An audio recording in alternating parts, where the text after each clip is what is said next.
Estamos chegando na reta final do nosso curso de hidráulica e agora com um dos assuntos mais interessantes do nosso curso, que é o estudo da perda de carga, né? Então já falamos bastante dela, mas agora nós vamos aprender como calcular, quais fatores considerar. E a perda de carga, chamada de HF, então, nós falamos que durante o escoamento forma-se uma fina camada, imagine dentro da tubulação um escoamento de água, e nessa fina camada denominada camada limite, onde a velocidade teórica é nula, tá? Então, significa que a perda de carga, ou seja, a perda de energia, de pressão, não ocorre por atrito com as paredes do tubo, tá? Então, imaginem que, por isso que fala que a velocidade teórica ali é nula, né? Então, todo fluido ele tem uma certa viscosidade e isso está relacionado também com as paredes do tubo, com esse atrito, não é? No caso do escoamento laminar, então nós vamos definir aqui alguns tipos de escoamento. Escoamento laminar é o que nós chamamos quando a resistência ao escoamento se dá em função da viscosidade do fluido apenas, tá? Gerando o que nós chamamos de tensão de cisalhamento entre camadas adjacentes. Nossa, nós já falamos de cisalhamento, né? Lá no início da disciplina nós demos um exemplo do que é cisalhamento. E agora nós vamos entender o que são essas camadas adjacentes no caso da água. Vou fazer um esquema aqui que vai ficar mais fácil de vocês entenderem. Mas antes disso, só para falar aí do escoamento turbulento, que é quando a resistência ao escoamento, ou seja, a dificuldade de fazer o escoamento acontecer naquela vazão e pressão, é dada, né, causada pelo efeito combinado, então, dessa viscosidade, só que também ao choque das partículas. Isso nós vamos ver geralmente por peças e conexões que alteram o fluxo, que alteram a direção do fluxo, tá? Então, basicamente, o que nós temos que considerar dentro de uma tubulação que influencia na perda de carga é a rugosidade do tubo. Então, a rugosidade vai influenciar. Imagine aí tubos de metal, né? Então, ele tem uma certa rugosidade. E até mesmo os tubos de plástico, de plásticos do tipo PVC, né? Então, todo tipo de material tem uma pequena rugosidade que para nós, visualmente, né, a gente não percebe. Mas quando você está falando em vazão e pressão de água dentro de uma tubulação, isso tudo influencia, tá? Bom, então vamos imaginar aí o fluxo de água, né? Então nós temos um determinado fluxo. Vamos pensar num fluido mais viscoso, algo mais viscoso, para facilitar a gente visualizar que no centro da tubulação sempre eu vou ter uma facilidade maior de escoamento. Logo, a velocidade maior, a velocidade sempre será levemente superior no centro. É por isso que fala ali que a velocidade teórica aqui no contato com a parede é nula, seria zero, tá? Velocidade teórica, né? Então nós temos aqui o nosso fluxo como se ele fosse dividido sobre camadas sobrepostas umas às outras, ou camadas adjacentes, né? Se eu sei que no centro tem um deslocamento mais fácil, uma velocidade final maior, e nas extremidades ela vai tendendo a zero, né? Tendendo ao limite, o limite vai tendendo a zero, então é como se a camada do centro se deslocasse em relação às demais, uma se deslocasse em relação à outra. E isso é o que nós chamamos, então, de cisalhamento, né? Então, quando nós pensamos em cisalhamento de materiais sólidos, né, madeira, metal, é mais fácil ver, né, a força de cisalhamento até rompendo uma peça. Mas no caso de fluidos, é a mesma coisa também, é chamado de cisalhamento. Mas agora, então, como se esse fluido, que é uma coisa só, né, como se ele caminhasse se fosse placas sobrepostas. A gente sabe que não é. Mas infinitesimamente, pensando infinitesimamente pequenas essas placas, ocorre então o cisalhamento entre elas, tá? Porque no centro a velocidade é maior. Se a gente fizer um corte ainda transversal aqui, é como se então essas linhas de pressão e velocidade, nessas linhas de fluxo, estivessem assim. No centro você tem uma velocidade maior, uma facilidade maior de escoamento. Então, nós podemos falar que perda de carga contínua é aquela que ocorre ao longo das tubulações, ou seja, a perda de carga ela será diretamente proporcional ao comprimento. Quanto maior o trecho que ela tem que percorrer, maior será a perda de pressão, porque será mais tempo em contato com a rugosidade do tubo, mais tempo ocorrendo esse cisalhamento. Então, quanto mais comprida, né, quanto mais longa for a tubulação, maior a perda de carga. Bom, na prática, nem sempre as tubulações são retilíneas e do mesmo diâmetro, né? Então, nós temos conexões, reduções, ampliações, curvas, cotovelos, registros, né, de gaveta ou de esfera, enfim. São várias as peças que nós chamamos de peças especiais, né, as conexões. Essas peças provocam maior turbulência naquele ponto. Sempre eu terei uma alteração no fluxo ali. Imagina, a água está caminhando ali certinho por dentro do tubo, de repente tem uma conexão que altera o diâmetro ou a seção de passagem, né, ou até a direção. Então, vou pegar um exemplo aqui típico de uma curva de 90 graus, né? Então, essa é uma curva de 90, forma um ângulo de 90, e aí você tem um determinado fluxo de água vindo pelo lado direito do tubo, lado direito da tubulação. Quando ele se choca aqui na curva com a parede, ele acaba vindo para o lado esquerdo, tá? Então, vejam, estava vindo pelo lado direito, de repente ele passa para o lado esquerdo. Então, isso aqui gera uma turbulência nessa curva, gente, que é como se invertesse totalmente o lado em que a água estava. Imagina o que ocorre ali dentro com vazão e pressão, né? Então, essa turbulência gera perda de carga, tá? Se fosse reta a tubulação, eu não teria essa turbulência, mas como faz uma curva, aumenta a dificuldade de passar a água, ou seja, toda a água, o fluxo que está vindo antes da curva, é como se ele fosse um pouquinho barrado, a pressão era levemente barrada, ou seja, para quem segue caminho, para o fluxo que segue, ele perdeu pressão, perdeu carga, tá? Então isso é perda de carga localizada. E aí mais um exemplo, né? São vários exemplos, várias peças, várias conexões. Estou pegando as principais aqui só para mostrar para vocês o conceito, né? Então, quando nós temos o registro de gaveta lá, que vocês já viram em outras aulas, né? Inclusive na nossa aula prática. Então, nós vamos ver que nós temos alterações no diâmetro, né? Até pelo simples fato da conexão em si, do sistema de conexão.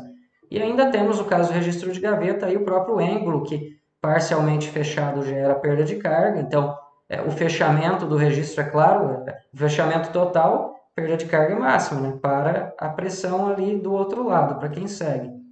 E aí, então, só para mostrar para vocês esse desvio de fluxo, né? Essa alteração no fluxo aí. Isso nós chamamos de perda de carga localizada, então, que é aquela que ocorre devido às peças e conexões. Então, não, a perda de carga localizada não importa o comprimento da tubulação, e sim a característica de cada peça. Cada peça aqui, ela terá um coeficiente, digamos assim, de perda de carga, tá? Você até pode estudar a perda de pressão que cada peça causa, mas o que nós vamos ver, o conceito aqui, é um pouco diferente e nós falaremos de comprimento equivalente à perda de carga logo mais, tá? Antes disso, quero mostrar para vocês um experimento que Reynolds fez para determinar os tipos de escoamento. Então, imaginem um reservatório de água, igual o que a gente já viu, né? E dentro desse reservatório, ele colocou um reservatório menor com um corante, tá? E nessa seção da tubulação aqui, ó, ele colocou uma tubulação de acrílico, uma tubulação que permitisse, uma tubulação transparente, que permitisse ele ver o fluxo de água. Mas a água é transparente. Sim, por isso ele colocou um corante. Esse corante era liberado bem no centro aqui dessa tubulação. Imaginem o peso de água empurrando a água por dentro da tubulação e um fiozinho de corante sendo liberado aqui, né? Então, esse corante seguia o movimento da água. A gente não consegue ver a água, mas consegue ver esse corante, esse filamento, né? Esse filete líquido aí colorido, né? Como ele chama, aqui dentro da tubulação, tá? E aí ele controlava a vazão, uma válvula aqui, e mantinha o nível constante, tá? Então, o nível constante, ou seja, uma pressão constante, e aí ele controlava a vazão, porque vazão não vai nos dar uma velocidade. Quanto mais eu abro, libero vazão, mais velocidade. Então ele foi determinando isso até que esse filamento começasse a fazer ondas. A partir do momento que a vazão é tão alta, ou ainda aumentando o nível de água aqui para ter mais pressão e pressionar essa água passar por esse mesmo diâmetro, então você vai chegando num ponto que você está forçando a passagem de água para aquele diâmetro. Teoricamente, você vai identificar que aquele diâmetro já não comporta mais essa grandeza de vazão, essa quantidade de vazão. Precisa também aumentar a proporção do diâmetro, né? Então, para passar uma pressão maior, uma vazão maior, você chega num ponto que eu preciso aumentar o diâmetro. Então o Reynolds fez o quê? Ele identificou com a ajuda desse filamento momentos em que você começa a pressionar a água para aumentar tanto a velocidade que o filamento deixa de ter um comportamento laminar e passa a ter um comportamento turbulento. Então, enquanto a gente tem um comportamento laminar, as perdas de carga numa tubulação retilínea, elas são menores. Agora, quando você começa a forçar de tal forma essa água passar em velocidades maiores nesse diâmetro de tubulação, o regime começa a ser turbulento.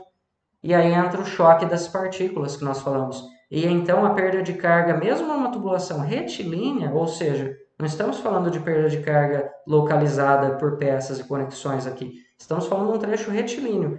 Mas você está forçando tanto a passagem desse fluxo de água, né, com uma velocidade tão alta, e para isso precisa pôr pressão, enfim, né, precisa de uma motobomba forçando a passagem de água. Aqui é claro que é um esquema ilustrativo de como ele começou a identificar a mudança de regime laminar para turbulento, né? Mas imaginem um sistema real, um bombeamento ocorrendo.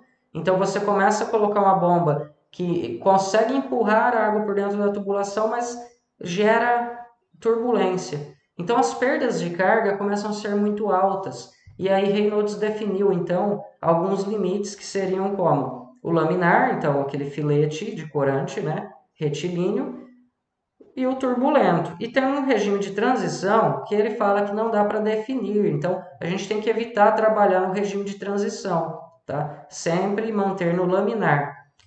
Ele definiu como laminar o número de Reynolds, né? Ele colocou o nome dele, como valores menores que 2000, transição entre 2000 e 4000 e turbulento acima de 4000. Agora, 4000 o quê? Foi definido por ele, né? Então, dentro dos cálculos dele, nós utilizamos essa constante, ele transformou isso numa constante, que entrará em algumas fórmulas, nós vamos ver mais para frente. Então, falando ainda de perda de carga contínua, tá? Após inúmeras experiências aí de Darcy Weizsäcker, esse é o considerado o pai da hidráulica, tá? Então, ele e outros pesquisadores, mas ele foi um dos grandes nomes aí da pesquisa nessa área. Então, com tubos de seção circular, né? Existem tubos de todo tipo de seção, mas o mais comum é circular para nós, por uma questão de viabilidade econômica de fabricação, né? Então, concluiu-se que a perda de carga é diretamente proporcional ao comprimento da tubulação. Bom, calma. Nós acabamos de entender que quanto mais comprida, quanto mais longa a tubulação, mais tempo eu tenho de contato com a rugosidade do tubo, da questão também das camadas, né, sobrepostas umas sobre as outras, né? Então, isso tudo vai gerando perda de carga. Quanto maior o trecho, mais perda de carga, né, no total da tubulação. E é inversamente proporcional ao diâmetro. Ora, se eu aumento o diâmetro, facilito a passagem de água por essa seção que será maior, então eu diminuo essas perdas de água. E lembrando que sempre que aumenta o diâmetro, diminui a velocidade, né? A velocidade, então, a perda de carga é diretamente proporcional à velocidade. Quanto maior a velocidade, né? Lembra? Estou forçando a passagem de uma vazão muito grande. Então, colocando velocidade ali, eu terei problemas ali com a rugosidade do tubo, com os efeitos entre as camadas adjacentes, sobrepostas umas sobre as outras. Isso tudo gera perda de carga. E ainda, né? Se colocar velocidades muito altas, como acabamos de ver ali pela experiência de Reynolds, o fluxo passa de laminar para turbulento, e aí não é viável mais, a perda de carga é muito grande. Você pode até pegar um motor, uma motobomba com motor de 100 cavalos e fazer passar água numa tubulação de uma polegada. Mas a perda de carga será muito grande. A bomba está aqui com uma alta pressão na entrada do tubo e no final do tubo vai ser com baixa pressão. Então, a eficiência disso é muito baixa. Então, nós vamos aprender a como identificar o diâmetro correto dentro desses conceitos. E um deles, o mais usado, é o critério da velocidade, tá?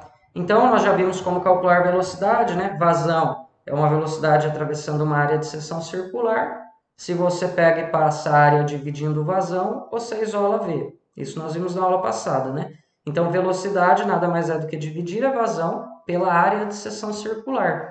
E aí, então, O critério da velocidade nos diz que a velocidade no interior das tubulações não deve ultrapassar 2,1 metros por segundo. Isso é um critério, tá? Por quê? Isso vem das experiências de Reynolds. Velocidades acima de 2,1 metros por segundo, o fluxo passa turbulento. E aí, então, as perdas de carga começam a ser muito grandes, ou seja, está desproporcional. Agora, como que você consegue visualizar o que é 2,1 metros por segundo de vazão numa tubulação? Imagine-se caminhando ao lado da tubulação a uma velocidade de cerca de 2 passos por segundo. Então, é uma velocidade até alta, se for ver, né? E isso vale para todos os diâmetros, tá, gente? Não pense que uma tubulação de grandes proporções a velocidade é altíssima, não. Senão, essa física, ela é a mesma para todos, independente do diâmetro. Então, é um critério, tá? A velocidade não deve ultrapassar 2,1 metros por segundo, independente da proporção do projeto, tá? Salvo, é claro, em pequenos trechos de conexões, um cavalete de irrigação, coisas desse tipo. Aí, só naquele trechinho, você pode, às vezes, para diminuir o custo, né, que talvez você tenha uma conexão muito cara, você coloca uma conexão de diâmetro menor, mas você sabe que ali vai gerar uma perda de carga localizada, que pode, aí é uma questão de engenharia, uma questão de escolha do engenheiro, né? Naquela perda localizada, você tem que saber quanto de pressão você vai perder e se isso não inviabiliza seu projeto, tá? O ideal é fazer tudo no mesmo diâmetro corretamente, né? E obedecendo então essas velocidades máximas de 2,1 metros por segundo no projeto. Bom, acima dessa velocidade, então a turbulência passa a ser tão grande e as perdas de carga tão altas que acaba sendo melhor aumentar o diâmetro do projeto, tá? Então a questão é, sempre que eu aumento o diâmetro, eu aumento o custo, tá? Então vamos lá, aumentando o diâmetro, aumentamos o custo do projeto. Quanto maior o diâmetro, maior o custo, né? Agora, se nós aumentarmos a necessidade de pressão no projeto, ou seja, a motobomba tem que ser com uma potência ainda maior, né? Geralmente aumentando a motobomba, nós estamos aumentando a vazão dela, precisa aumentar a pressão e vazão aumenta a necessidade de potência, né? Como vimos no módulo anterior. Então, aumentando a necessidade de pressão, aumenta o custo também, né? Agora, olha que interessante, aumentando o diâmetro, diminui a necessidade de pressão, diminui P.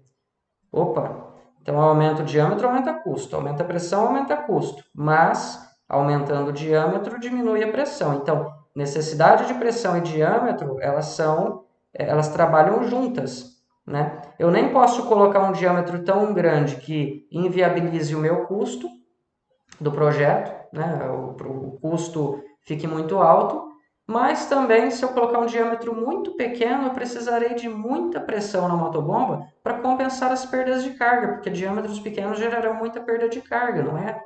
Então, eu preciso encontrar um ponto de funcionamento ideal, um ponto, né? Então, geralmente a gente faz um gráfico, né? A gente apresenta um gráfico que nós chamamos de diâmetro ideal. O que é esse gráfico? Imaginem que nós temos no eixo Y o custo, no eixo X, então, o diâmetro. Quanto mais eu aumento o diâmetro, mais eu aumento o custo, né? Agora, então, custo e diâmetro. Aumenta o diâmetro, aumenta o custo. Quanto maior o tubo, mais caro. Mas, aumentando o diâmetro, eu diminuo a pressão. Então, os custos com necessidade de pressão caem. E aí a gente encontra um ponto intermediário onde as duas curvas se cruzam, que geralmente esses gráficos são muito comuns da área de viabilidade econômica, para encontrar, então, eu nem posso ter um diâmetro grande demais, que aí o custo fixo fica muito alto, e nem posso ter um diâmetro pequeno demais, porque aumenta demais o tamanho da motobomba e assim os custos de energia que nós chamamos de custos indiretos. Então nós temos os custos fixos e os custos variáveis, tá? O fixo é de tudo que você compra para montar o projeto. E os variáveis são ao longo do tempo esses custos de energia devido a essa bomba de maior potência instalada, funcionando ao longo do tempo, você vai ter um custo de energia bem maior, né? Então, isso tudo pode inviabilizar o seu projeto. Por isso, adotam-se limites entre 0,9 e 2,1 metros por segundo como sendo os ideais, tá? Então, eu falei do gráfico, mas basicamente o que nós temos é isso. É manter a velocidade dentro das tubulações entre 0,9 e 2,1. Acima de 2,1 significa que a velocidade está muito alta, ou seja, o diâmetro está pequeno para aquela vazão. Perda de carga muito grande. Perda de carga grande eu preciso compensar colocando uma bomba maior, né, para repor, né, o HMT, não foi isso que nós vimos na aula anterior? Então, bomba maior, maior consumo de energia. Agora, velocidades muito abaixo, né, menores que 0,9 metros por segundo, né, velocidade metros por segundo, aí significa que o diâmetro está exagerado, tá? Nós superdimensionamos o diâmetro, não precisaria ser tão grande, tá? Porque aí os custos com material, custos fixos aumentam muito. Então, basicamente, o nosso diâmetro ideal ele será dado pelo critério da velocidade que tem que manter entre essa faixa aqui. Bom, vamos lá. A equação geral da perda de carga ela é a seguinte. HF, né, perda de carga, igual a K, que é uma constante que depende do tipo de material, se a tubulação é de ferro, se ela é de PVC, tá? E aí é multiplicado pelo comprimento. Por que multiplica pelo comprimento? É diretamente proporcional, né? Quanto maior, mais longo, quanto mais longa a tubulação, mais perda de carga. Então, multiplico. E também, quanto maior a velocidade, por isso que a gente multiplica, quanto maior a velocidade, maior a perda de carga. Agora, por que o diâmetro está embaixo dividindo? Ora, quanto maior o diâmetro, mais eu divido isso. Então, dividindo, eu diminuo o valor final, que é a perda de carga, não é? Bom, então, basicamente, essa é a equação geral, a equação teórica que foi criada, tá? E vejam que tanto o diâmetro como a velocidade, eles são exponenciais, eles têm expoentes. Por quê? Porque ao aumentar o diâmetro circular, né? Se eu dobro o diâmetro de um tubo, eu não estou simplesmente dobrando a área, eu estou aumentando a área exponencialmente, lembram-se disso? Então, um diâmetro de 50 milímetros para um diâmetro de 100, o diâmetro de 100 ele não dobra a área em relação ao de 50, ele mais do que dobra. Então, sempre que eu tenho uma área circular, eu tenho essa relação exponencial. Isso vale para a área, como vale para a velocidade. Então, vejam, nessa fórmula não entra a área, mas entra o diâmetro e a velocidade. Tá? Então, esse V está diretamente relacionado à área de seção transversal, que está relacionada ao diâmetro, por isso exponencial também. Tá? Bom, basicamente, então, está aqui, né, perda de carga, para vocês depois estudarem. O L, o comprimento da tubulação, o D, o diâmetro da tubulação, o V, a velocidade do fluxo, o K, o coeficiente de rugosidade, então, que depende do tipo de material que o tubo é fabricado, isso é tabelado, né, feito em laboratório, esses coeficientes, e o M e o N, potências de ajuste desse modelo matemático, né? Bom, falamos ainda, podemos falar e usar nos nossos projetos a perda de carga unitária, que é chamada de J, tá? Basicamente é pegar a perda de carga e dividir pelo comprimento da tubulação. Você pega a perda de carga total do teu projeto, divide pelo comprimento e aí você tem a perda de carga em MCA, por exemplo, por unidade de comprimento, ou seja, por metro, por exemplo, né? A não ser que seja um projeto muito grande e você faça por quilômetros, mas basicamente é por unidade de comprimento, tá? Olha aí, HF dividido pelo comprimento. Ok, bom, gente, aí nós temos, então, dentro das fórmulas teóricas, as fórmulas que vêm do estudo da física, né, desses elementos aqui que vão influenciar na perda de carga, a mais utilizada no mundo é a de Darcy, então, por isso ele é considerado o pai da hidráulica, né? E é chamada de fórmula universal. Basicamente, veja que ele vem do conceito da fórmula, né, que nós acabamos de mostrar, só que aqui ele chama de F o coeficiente que está relacionado com o tipo de material. Aí, comprimento é sempre diretamente proporcional, né? Quanto maior o comprimento, maior a perda de carga. Quanto maior a velocidade, maior a perda de carga. E aqui ele coloca o expoente ao quadrado, né? Então aumenta ao quadrado a proporção aí. Se aumenta a velocidade, aumenta a perda de carga. Dividido pelo diâmetro, só que agora vezes 2 vezes a aceleração gravitacional. Então a aceleração gravitacional está dividindo, tá? Por quê? Porque ela contribui com o escoamento. Então, por isso que ela é inversamente proporcional às perdas de carga, à resistência ao escoamento, não é? Bom, então o F para Darcy, né, nessa fórmula teórica, é o coeficiente de atrito que depende do número de Reynolds. E aí Darcy trabalhou com Reynolds, então vejam que O F dele é 64 dividido por Reynolds. Que valor é esse de F, então? Ora, se eu quero trabalhar dentro do regime laminar e Reynolds me disse que é até 2000 o valor de Reynolds para regime laminar, 64 dividido por 2000. Então vejam aí que vai dar um valor bem pequeno, né? Se fosse 64 dividido por 1000 daria 0,064, então dividido por 2000 vai dar 0,032, né? Então nosso coeficiente passa a ser 0,032. Façam aí na calculadora, estou fazendo aqui de cabeça, mas é isso, né? 64 dividido por 2000, tudo bem? Então esse será o valor bem pequeno, né? E aí Reynolds, então, Darcy padronizou o uso do estudo de Reynolds para manter no fluxo laminar.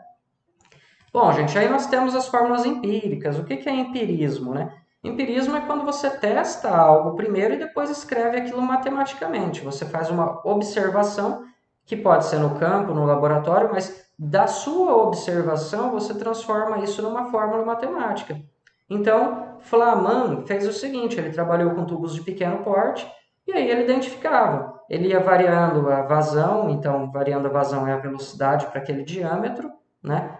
Claro que para isso precisava aumentar ou diminuir a pressão, né? Para fazer dentro de um tubo de mesmo diâmetro a vazão mudar, a gente tem que alterar a pressão, né? Seja a pressão por um tubo que está aberto para gravidade, mas é pela carga hidráulica, seja por uma bomba. É só uma questão de você aumentar ou diminuir a pressão para forçar a passagem de água e, com isso, mudar as velocidades. Bom, Flavan fez o seguinte, então, estudando com esses tubos de pequeno porte, vamos dizer que ele estudou lá um tubo de 10 milímetros, um de 20, um de 30, um de 40, um de 50, né? Então ele trabalhou dentro da faixa de vários diâmetros e dentro de cada diâmetro várias velocidades diferentes. E aí ele definia, ó, eu estou colocando tanto de pressão na entrada, qual que é a pressão final? Então, dentro disso, ele colocou, vindo das fórmulas anteriores, dos conceitos teóricos, ele identificou os expoentes da velocidade. Tá? Então, no caso dele, ele estudando esses tubos menores, ele falou, olha, o expoente da velocidade foi 1,75. Então, a perda de carga aumenta proporcionalmente à velocidade a uma proporção exponencial de 1,75 e diminui em relação ao aumento do diâmetro proporcionalmente, né, em relação a essa proporção exponencial aí de 1,25. Tá? Então, ele definiu isso matematicamente através das observações de laboratório.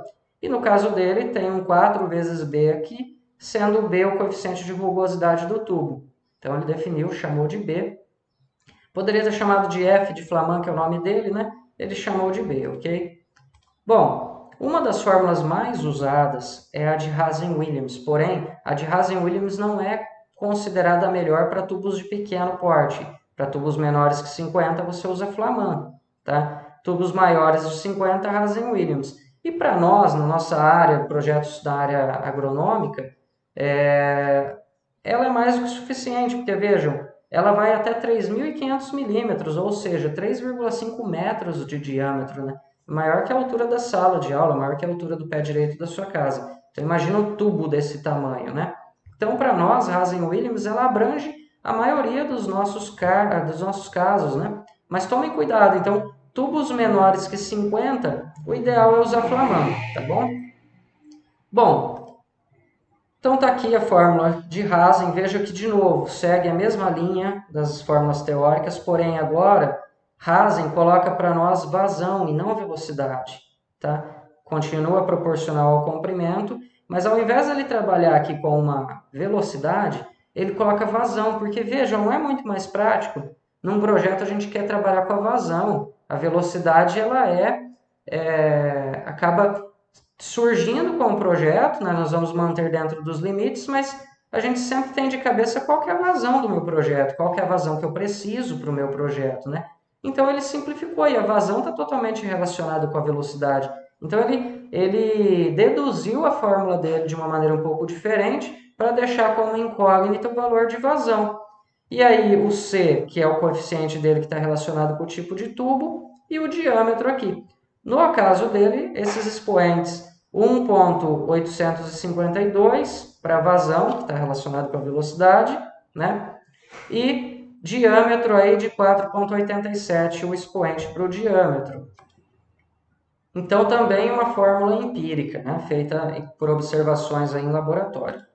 Bom, aqui então estão, né, só para vocês estudarem aí depois, perda de carga em MCA, vazão em metros cúbicos por segundo, tá?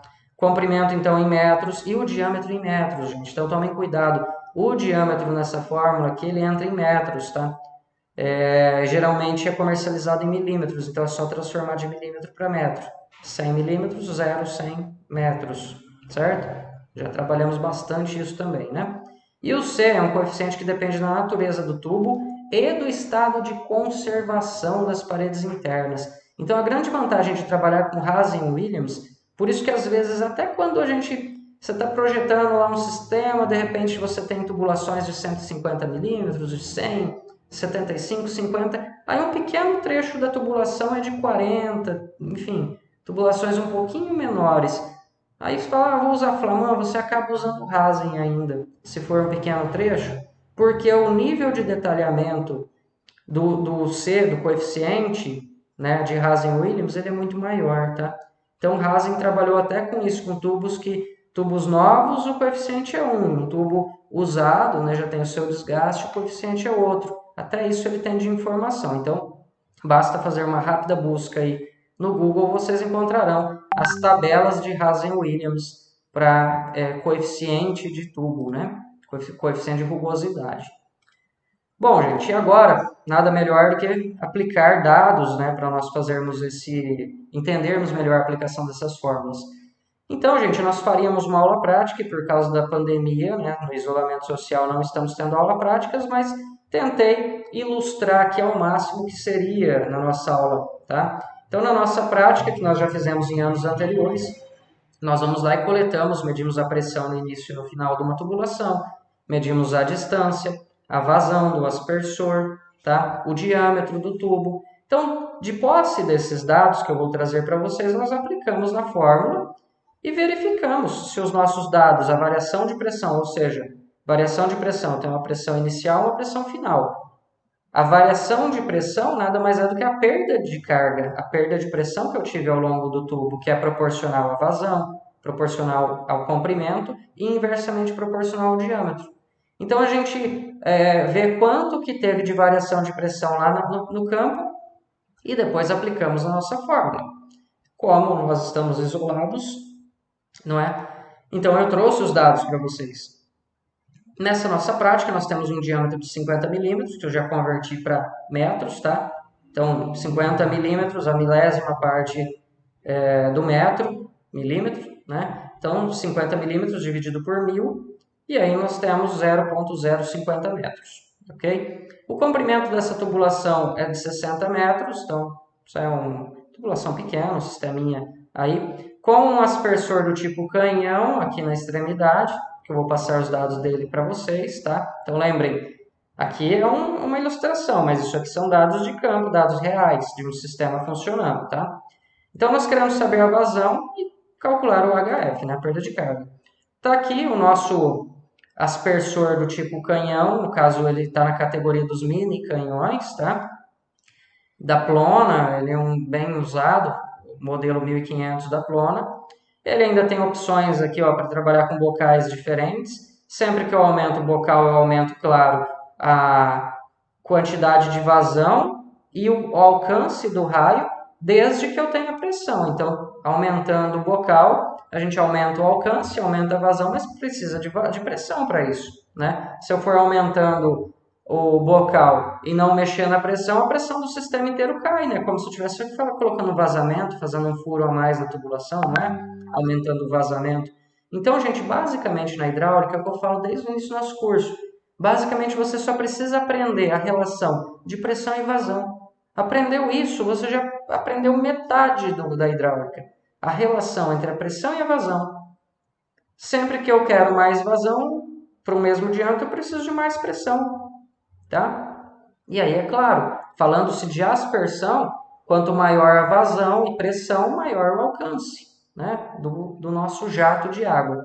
Bom, eu vou pegar esse exemplo aqui da aula prática, tá? Nós temos uma faixa de pressão, então, que ele trabalha, ele é fabricado para operar de 2,5 a 4,5 bar de pressão, tá em bar, ok?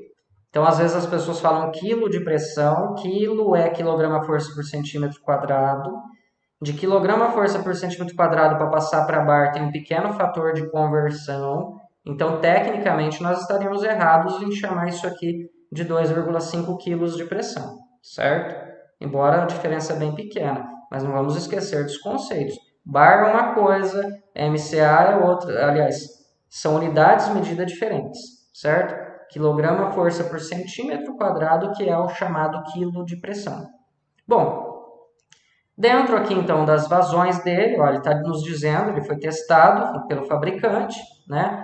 Com certeza passou por institutos como Inmetro e tal, e lá ele foi testado falando o quê? Para esse bocal ó, de diâmetro de 12 milímetros, por que 12 por 5? É porque ele tem dois bocais, ó. Ele tem um bocal na frente que é a vazão principal, né? E aí um bocal secundário aqui que é para fazer uma cobertura melhor, uma uniformização melhor de aplicação. Tá muito comum dos aspersores de giro completo. Isso nós vamos ver também com mais detalhes na irrigação, na disciplina de irrigação, né? Então, ele foi fabricado para trabalhar nessa faixa, ó. Aumentando de 2,5 para 4,5, para o mesmo diâmetro de bocal, aumenta a vazão em metro cúbico por hora, e aumenta o nosso raio de alcance. Veja que ainda esse modelo de aspersor, ele ainda permite trabalhar com um bocal do tipo cônico, tá? Que aí muda um pouco as características de vazão e alcance para o mesmo diâmetro de bocal, mas aí o bocal do tipo cônico muda. O nosso é do tipo anel, tá? Só isso então para explicar, para vocês entenderem como fazer a leitura dessa tabela, né? Bom, e se eu quiser um valor ainda intermediário, se eu quisesse trabalhar com 3, eu fiz os cálculos, eu estou tendo uma certa perda de carga, está chegando a apenas 3 bar no meu aspersor. Qual que é a vazão? Você pode fazer uma interpolação aqui pela tabela, tá? Porque isso é linear, uma relação, nesse caso aqui, praticamente linear, bocal de pequenas proporções, né? Bom, gente, um cuidado que nós temos que tomar é que todos os catálogos de aspersores, de bombas, eles vêm em metro cúbico por hora, a vazão. Mas Hazen Williams pede que trabalhemos em metro cúbico por segundo. Por quê? Porque a velocidade foi deduzida em metros por segundo, né? Então, lembrando que todas as unidades de distância, de tempo, tem que estar no mesmo sistema, né?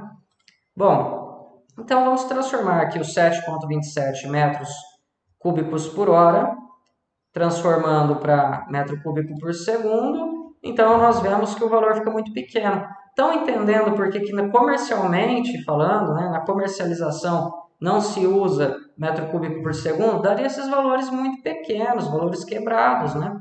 Então, comercializa-se em metro cúbico por hora, na maioria dos casos, tá? Bom, poderíamos passar isso para litros por segundo, então, né? Como que eu passo para litro? Metro cúbico, 1 metro cúbico tem 1.000 litros, então daria 2,02 litros por segundo. Algumas pessoas, alguns engenheiros gostam de trabalhar em litros por segundo também, tá bom?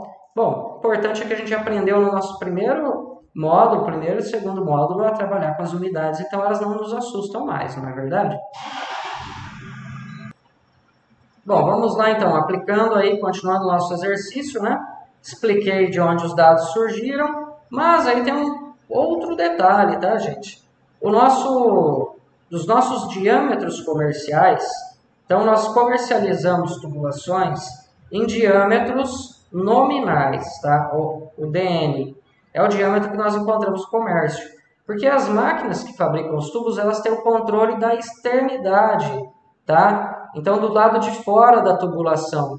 Porém, à medida que eu vou aumentando a espessura da parede, vai diminuindo o diâmetro interno, porque a máquina controla, no processo de fabricação, o diâmetro externo, tá?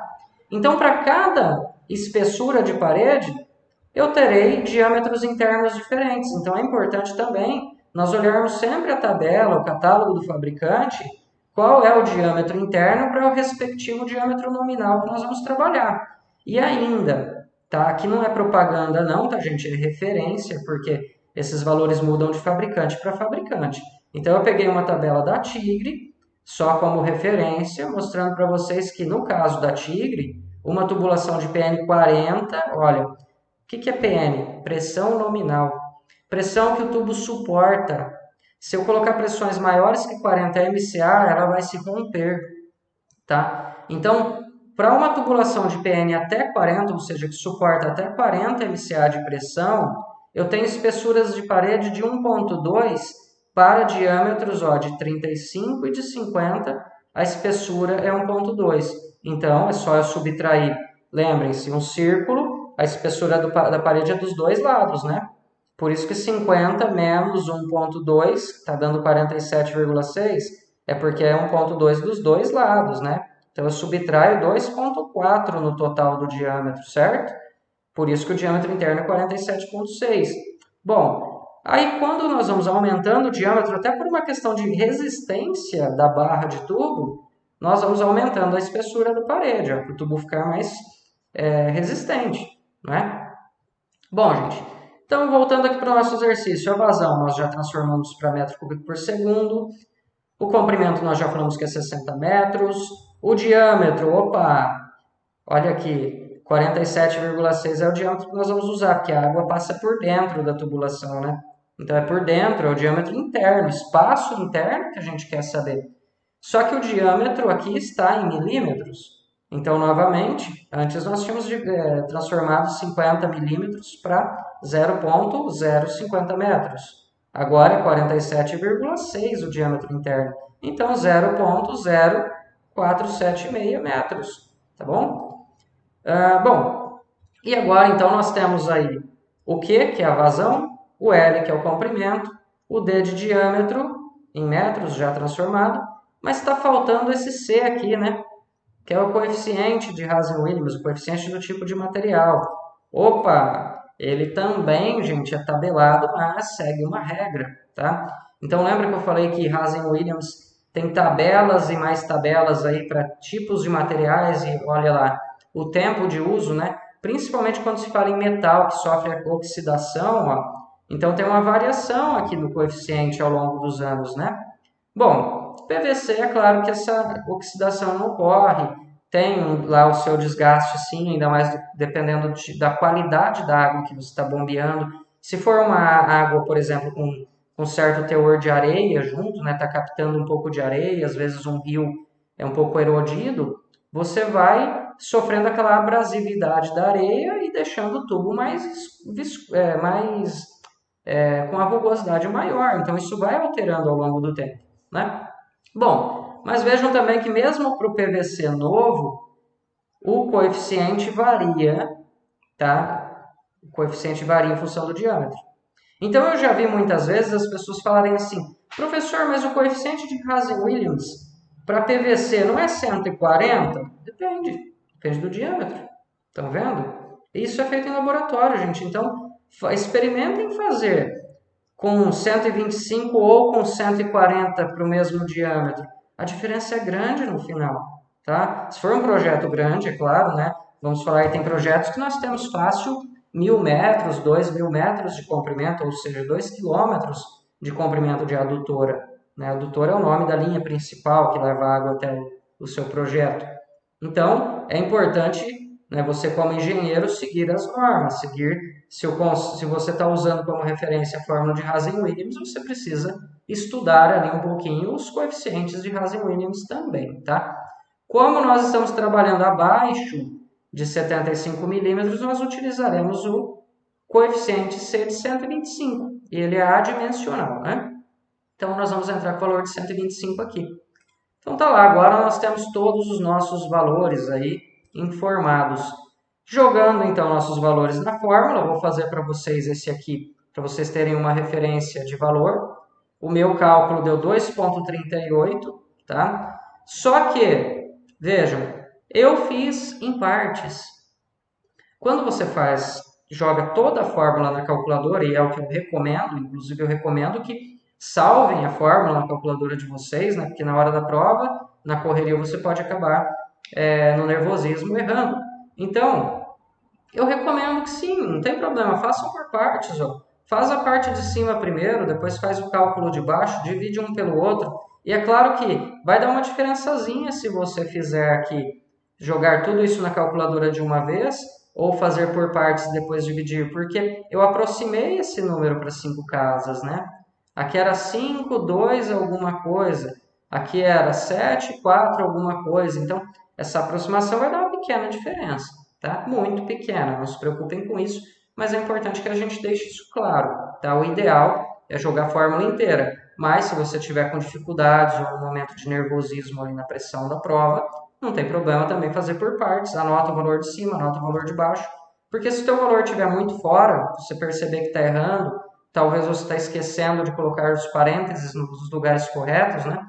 Embora a calculadora geralmente ela entende que primeiro ela tem que elevar ao valor do expoente e depois multiplicar, né? Mas na hora que você divide, se você não colocar parênteses, você pode ter problemas ali. Então, dentro do que você estudou, se você perceber que o valor final está dando muito errado, você ter calculado de maneira individual a parte de cima da parte de baixo facilita você encontrar onde você está errando, tá bom? Então, são dicas aí. Bom, gente, com relação agora à necessidade de pressão na motobomba. Então, nós temos a nossa motobomba aqui, uma tubulação, geralmente um cabeçal de controle, tá? Sempre nas bombas, ou melhor, na maioria dos casos de bombas para as nossas finalidades, a água entra na horizontal na bomba, mas sai pela vertical. Então, nós precisamos fazer essas curvas aqui para devolver a tubulação para o nível do solo, né? Indo até o nosso aspersor. Bom, basicamente, gente, a necessidade de pressão na bomba é a pressão que eu preciso que chegue lá no final, não é? Então, nós chamamos isso de pressão de serviço. Pressão de serviço é a pressão que precisa para o nosso equipamento trabalhar, não é a pressão da bomba. A pressão da bomba é o que a gente vai calcular aqui agora. Pressão de serviço não é a pressão que o sistema está trabalhando, como de vez em quando eu ouço alguns alunos aí, ou vejo alguns alunos colocando em prova. Tá? Pressão de serviço é a pressão do equipamento, a pressão lá do aplicador de água. O aspersor, o emissor, o microaspersor, independente do teu sistema. Ok? Bom, então a pressão que eu preciso na bomba, a bomba precisa mandar uma pressão que garanta que chegue a pressão de serviço lá no final. Para isso eu preciso somar, na pressão de serviço do equipamento, eu preciso somar tudo que eu vou perder de pressão, não é? Se eu sei que eu vou perder pressão ao longo do caminho, então a bomba precisa compensar. Lembra lá da aplicação do teorema de Bernoulli às motobombas? Se eu tenho perda de pressão, eu tenho que somar HMT do outro lado para manter isso equilibrado, não é? Aí nós temos ainda mais ou menos a variação de nível, porque essa tubulação pode estar morro acima ou morro abaixo, e mais a altura do aspersor. Bom, então está lá, perda de carga, altura do aspersor, tudo isso nós temos que somar. E por que a altura do aspersor? Ora, a água tem peso, então sempre para empurrar a água morro acima, eu preciso somar todas as diferenças de nível, né? Então eu corto aqui ó, a curva, né? Mesma coisa que o tubo U, a mesma quantidade que está subindo, depois eu vou descer. Então isso aqui não influencia, mas a altura do aspersor lá na frente a água vai ter que subir novamente, não é? Então, nesse caso aqui, nossa tubulação está em nível, não teria por que somarmos ou subtrairmos a variação do desnível, né, ou a variação da altura vertical, certo? Estou colocando aqui apenas para vocês não se esquecerem depois, né, de considerar isso. É verdade que nós temos perdas localizadas nessas curvas, nesse cabeçal de controle, mas isso nós vamos estudar mais para frente um pouquinho, tá bom? Uma coisa de cada vez, né, para não sobrecarregá-los. Gente, para o nosso exercício, lembra que nós definimos aqueles 7,27 metros cúbicos por hora da vazão do nosso aspersor, só que era para a pressão de 2,5 bar, que equivale a 25 MCA? Então é isso, ó. A nossa bomba precisa, no mínimo, oferecer vazão e pressão, ou seja, a vazão da nossa motobomba tem que ser de 7,27, em torno de 7 metros cúbicos por hora, fornecendo uma pressão de no mínimo 25 MCA, porque precisa chegar a 25 MCA no pé do aspersor. Mas ainda tem que vencer essa altura do aspersor, que pode ser 1 metro, pode ser 2, depende da altura da cultura. A altura do aspersor está relacionada com a altura da cultura. Vamos dizer que eu estou irrigando soja. 1 metro é o suficiente, né? Agora, estou irrigando milho. Talvez 2 metros na fase de pleno desenvolvimento vegetativo ainda seja pouco, né? O milho chega a cerca de 2,5 metros e meio, aí, dependendo do híbrido, né? Então, a altura do aspersor ela influencia sim, porque é MCA de pressão, que eu preciso ter a mais na motobomba, né? Ok. Então, mais ainda as perdas de carga, que nós já entendemos como que elas ocorrem, né? Velocidade, diâmetro, comprimento. Bom, gente, então, com relação ao desnível e altura do aspersor, né? Vou dar um exemplo aqui, ó. E se nós tivéssemos morro acima? Então, nós temos que somar aqui para que chegue essa pressão de serviço no pé do aspersor, além da perda de carga que eu tenho que somar, né? A motobomba tem que ter todas essas capacidades de pressão, porque ao longo do trecho ela vai ir perdendo pressão e precisa garantir que chegue a pressão de serviço no final. Então, eu preciso somar a altura do aspersor e, nesse caso, morro acima, eu ainda tenho que somar a altura do desnível que eu tenho que vencer. A pressão máxima vai ser aqui no pé da bomba, não é? Precisa chegar a 25 MCA aqui, mas eu tenho 2 metros de aspersor para subir. Opa, então já vai para 27. Vamos dizer que a nossa perda de carga seja 10. Opa, então, bom, vamos usar o valor que a gente encontrou ali no nosso cálculo anterior, era 2 alguma coisa, agora não me lembro. 2,8 MCA de perda de carga. Vamos arredondar para 3, vai, para fazer cálculo de cabeça só. Então, se eu preciso que chegue 25 MCA no pé do aspersor, com uma vazão de 7,27 metros cúbicos por hora do catálogo do aspersor. Mais ainda, a água vai ter que subir esse trecho aqui de 2 metros. Vamos dizer que estou irrigando milho lá, 2 metros. Então, eu já preciso de 27 MCA na bomba. Mais os 3, arredondando para 3 metros, né? 3 MCA de perda de carga. Então, 27 mais 3, 30. Vejam, sem considerar as perdas de carga localizadas aqui nas peças e conexões, eu já estou tendo que sair da bomba com 30 MCA para poder chegar a 25 lá em cima no pé do aspersor, entenderam? Então, vencer o desnível e ainda todas as alturas e mais a perda de carga ainda, que nós temos que vencer. Ok? Mas e se tivesse morro abaixo? Opa, morro abaixo a gente ganha pressão, tá, gente? Porque a água tem um peso, né? Então, nesse caso, da necessidade de pressão da bomba, eu subtraio o delta, a variação de nível, porque eu ganho essa pressão descendo, tá bom? Então, é proporcional, né? O ganho de pressão é proporcional ao desnível, ok? Bom, então, ainda falando de necessidade de pressão, né? Nós já falamos aqui da nossa tabela de diâmetros, mas agora eu deixo como exercício para vocês o seguinte, eu calculei para 50 milímetros, diâmetro nominal, né? Usei o diâmetro interno e é o que vocês vão fazer. Agora eu quero que vocês calculem, nas mesmas condições de vazão, de comprimento do nosso exercício, quanto seria a perda de carga se eu pensasse assim, poxa, 50 milímetros o meu projeto vai ficar caro. Eu vou ter que gastar X reais de tubulação de 50 milímetros. A tubulação de diâmetro de 35 é mais barata, ela é menor. Será que eu não conseguiria usar o diâmetro menor? Quanto que isso impacta na necessidade de pressão da minha motobomba? Será que devido às perdas de carga vão aumentar, concordam comigo? Eu estou fazendo a mesma vazão passar por um diâmetro menor, mas será que esse aumento de perda de carga ele vai ser muito expressivo? Quanto que isso vai impactar na necessidade de pressão da bomba? Estão entendendo?